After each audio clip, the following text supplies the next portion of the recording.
மற்றும் ஒரு முக்கிய செய்தி, மருத்துவமனைக்கு வர தயங்கியதே உயிரிழப்பு அதிகரிக்க காரணம் என்று மக்கள் நல்வாழ்வுத்துறை அமைச்சர் மா சுப்பிரமணியன் பேட்டி அளிக்கையில் இந்த தகவலை தெரிவித்திருக்கிறார்.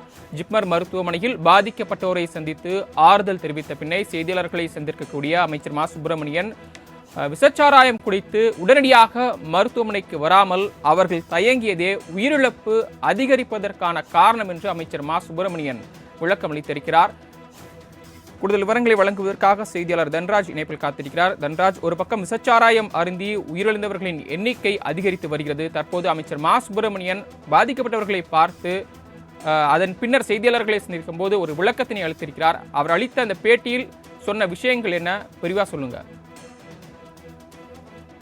நிச்சயமாக. அதாவது கள்ளக்குறிச்சியில் கள்ளசாராயம் அருந்தியதில் 17 பேர் புதுச்சேரி ஜிப்மர் மருத்துவமனையில் அதிகப்பட்டு தீவிர சிகிச்சை பிரிவில் சிகிச்சை பெற்று வருகின்றனர்.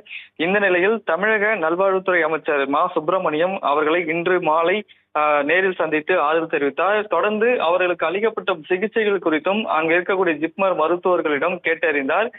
தொடர்ந்து அவர் செய்தியாளர்கள் பேசுகையில் பல்வேறு மாவட்டங்களில் இருந்து கள்ளக்குறிச்சிக்கு மருத்துவர்கள் 67க்கும் மேற்பட்ட மருத்துவர்கள் வரவைக்கப்பட்டு அங்கு பாதிக்கப்பட்டு அனுமதிக்கப்பட்டுள்ளவர்களுக்கு சிகிச்சை அளிக்கப்பட்டு வருவதாகவும், மேலும் இந்த கள்ளச்சார மருந்துவர்கள் உடனடியாக மருத்துவமனைக்கு செல்லாமல் இருந்ததே இந்த உயிரிழப்புக்கு அதிகரிக்க காரணம் என்றும் அவர் தெரிவித்துள்ளார்.